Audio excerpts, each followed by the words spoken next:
were falling fast, I was holding back, and I loved you, babe, but I bet you knew that the song was true and the sky was black. God, I wish it was 2 weeks ago.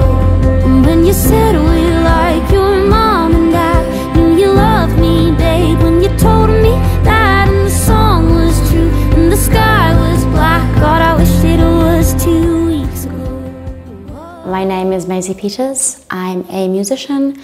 I'm from the UK. I live in London. I'm 5'1". My star sign is Gemini.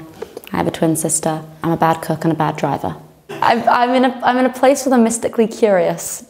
The tarot cards, which I'm using to sort of talk through the album, and the album's called The Good Watch, are all, circle around the same, like themes and ideas of the album. And the album, I think, was called The Good Watch. I called it The Good Watch for a lot of different reasons. I like the sort of the themes that you think about when you hear those words. For me, I like destruction and power and chaos, but also like benevolence and magic.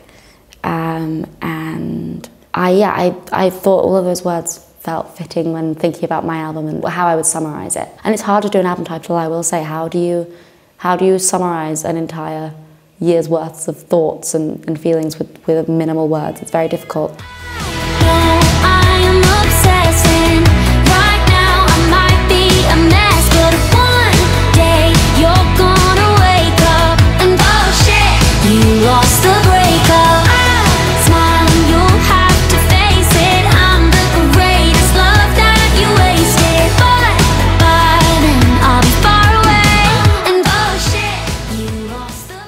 Well, it's funny, I would have said before sort of this era and before making this album, I was actually arguably like spiritually skeptical. I was not the girl getting her tarot cards read, and I was not the girl talking about her star sign. However, I had my cards read a few months ago in New York, and I found the experience really good because I think it's really helpful to think of your life and yourself in like a more holistic way. And I think the same things about, like conversations with star signs. Again, it's really just thinking about yourself in like a deeper way and what type of person you are and what drives you and what's good for you and what's less good for you. And I think those are all important conversations to be had. Still me here, do you think I forgot about you? Still upset? But now I'm 22, let's call this the calm before the storm comes rushing through. And it's Armageddon.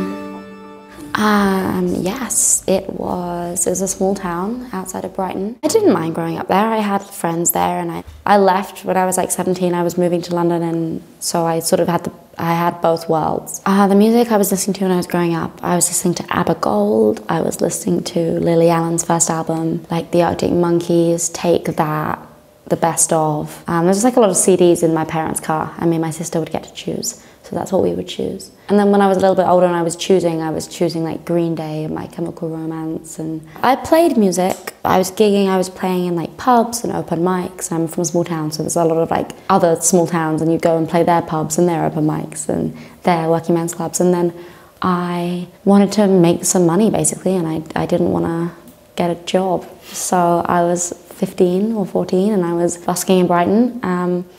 I did it for like a year, I would say. But I was already writing my music. I started writing my music when I was 12, and I was writing about things that were just actually factually untrue, because what's happening in your life when you're 12. So, I was doing that, and then I was busking, and I had a YouTube channel around at the same time as well, where I was putting all my original music. And I was just doing all of those things at once, and I wasn't doing those things to like try and be a pop star. I was just doing those things because I wanted to, and because I had fun, and I loved making music, and I loved playing music, and I wanted people to hear the music I was making. I had a lot of like friends through YouTube. We were all on YouTube together. We'd all have these channels, and we'd all meet up in London in parks, and it was fun, and it was cool. And I was around a lot of other people who make music now, like Dodie, Orla Gartland, Tessa Violet, Lauren Aquilina. There was like a lot of people who now have gone on to like have really cool careers, and we were all sort of on YouTube at the same time.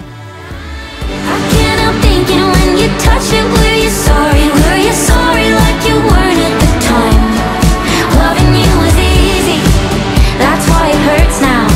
The worst way to love somebody is to watch them love somebody. I I met Ed Sheeran when I was probably like 19 or 20, and we had a lot of mutual friends and collaborators. He heard about my music and heard it through mutual friends, and then got in touch and asked if I wanted to write. So I went to his place in Suffolk and we wrote together, and we just really got on as friends and as collaborators. And I remember like getting to his house and being in the studio, and the first 15 minutes being like, oh my God, that's Ed Sheeran.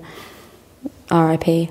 What do I do? But yeah, I mean, he's a very down-to-earth person, so you're very at ease very immediately. And so yeah, and then it felt very early on like we were just friends. After those few days where we actually wrote a few songs that ended up being on my first album. We wrote a song called Boy and a song called Hollow in the same day, and they both made it onto my album. And then from then on, we just sort of just decided to work more closely together, and I signed to his label, and we've been on tour together. And yeah, I mean, it was a crazy experience playing to hundreds of thousands of people. It's like a once-in-a-lifetime experience, and most people don't experience that. So yeah, it was crazy. It was a wild 6 months. Then we went to Australia and did it at the beginning of this year again, and we did my headline shows in the middle, which was funny because you'd go from like 100,000 people to like 600 people. I'd like to just still be making music and still be playing it. I think that's like the goal, is that I can still be making albums in 10 years' time, and 20 and 40. And there are still people that care and want to listen to them, and care enough for me to play them when I want to play them.